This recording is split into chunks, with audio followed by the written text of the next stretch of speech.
Hello and welcome to State of the Union. I'm Stefan Grobe in Brussels. It was a great week for Belarus strongman Alexander Lukashenko. After claiming victory in a disputed election that the opposition has described as massively rigged, he hastily held his presidential inauguration in secret. No people, no protests, just clean and empty streets. Diplomatically, Lukashenko could relax as well. EU foreign ministers were unable to agree on sanctions against him, referring the matter to the heads of state and government. But their summit meeting this week was cancelled because Council President Charles Michel had to self-quarantine after being in contact with a COVID-infected aide. No sanctions yet, despite Belarus opposition leader Svetlana Tsikhanouskaya visiting Brussels this week, pleading with the EU to get tough on Lukashenko. We are expecting them not to recognize Mr. Lukashenko as a legitimate president of our country, just to put sanctions, to impose sanctions to everybody who is involved in violations in our country. Blocking sanctions was Cyprus, because that country insisted on parallel measures against Turkey. Not that this has anything to do with Belarus, rather much with Cyprus's national interests. Cyprus and Greece have been at odds for years over maritime boundaries for commercial exploitation and now want to punish Turkey, something that is highly controversial within the EU. This is not the only homemade diplomatic crisis the EU is facing. This week, the Commission presented a proposal for a new migration policy, easily the most divisive topic inside Europe. Ursula von der Leyen is hoping for everyone's support. Yet, longtime nemesis Hungary is already making clear that there will only be a new policy if it is exactly like the old policy. The position of Hungary has been crystal clear since 2015. We say no to illegal migration. We say no to the relocation and the quotas. Nothing has changed in that sense. So we reject these notions. And then there was Iran, another minefield for European diplomacy. It's a topic that has deeply divided European allies and the United States after Donald Trump basically had put the Iran nuclear deal to the torch.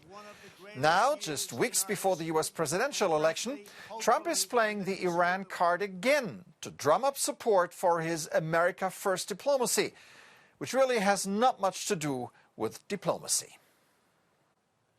I'm now joined by Sascha Lohmann, researcher at the German Institute for International and Security Affairs. Welcome to the program. Thank you for having me. So, the United States declared a snapback of UN sanctions on Iran that had been lifted under the 2015 nuclear deal and threatened consequences for UN members who do not cooperate. But the European countries who were parties to that deal only reacted with a big yawn. What could they realistically fear now? Well, realistically, they could fear a strict enforcement of unilateral US sanctions, but I would guess that since they have their own, for example, arms embargo in place until 2023, we will see rarely that the most recently imposed US sanctions will be actually enforced against the Europeans. But actually, the consequences are really grave in terms of that this might be the last nail in the coffin of the JCPOA. So when the Trump administration abandoned the Iran nuclear deal 2 years ago, they opted for a policy of maximum pressure that hasn't yielded results yet. Was this a miscalculation of Trump? Well, it was a deliberate policy, so to speak, of trying to sabotage and ultimately destroy the JCPOA. But so far, due to European diplomacy and Iranian cooperation to a large extent, we saw that basically up until now, this policy amounted to a self-inflicted wound in US foreign policy, but also it might jeopardize the UN Security Council as an important element of the rules-based international order. So the self-inflicted wound in US foreign policy might extend to the international realm as well. The Iranian president used his speech at the UN General Assembly this week to send a message of resistance and resilience to the United States. This could set up a showdown between both countries. What do you expect? Well, I think Europeans and Iranians, along with the Chinese and the Russians, hope for a Biden presidency. Otherwise, the two sides are headed for a clash. if there's a re-election of President Trump, this could even lead to a military escalation. And we saw a lot of incidents over the years of 2019 and 2020s in the Persian Gulf and beyond. So this would be a highly volatile and dangerous situation. Well, let's follow up on that. What if Trump loses? Will a Biden administration come back to the nuclear deal? Well, he has said he will rejoin the JCPOA under the condition that the Iranians comply as well. So it's this double compliance challenge that we are facing, and how this kind of two-step approach will be faced is critical in terms of when will US sanctions be relifted, so to speak, and then what will the Iranians do? So the sequencing is key. All right, Sascha Luhmann, researcher at the German Institute for International and Security Affairs. Thank you for your insights. Thank you very much.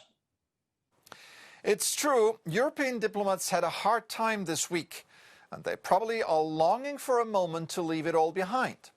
Well, in Brussels, they can now leave everything 50 meters behind and have a good time.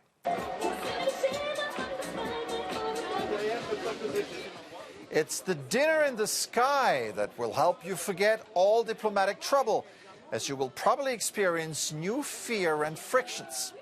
The diners are tied to their seats and to a table, and then suspended above the ground using a crane.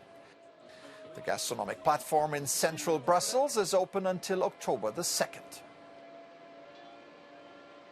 I personally would probably prefer a good diplomatic crisis to this dizzying dinner.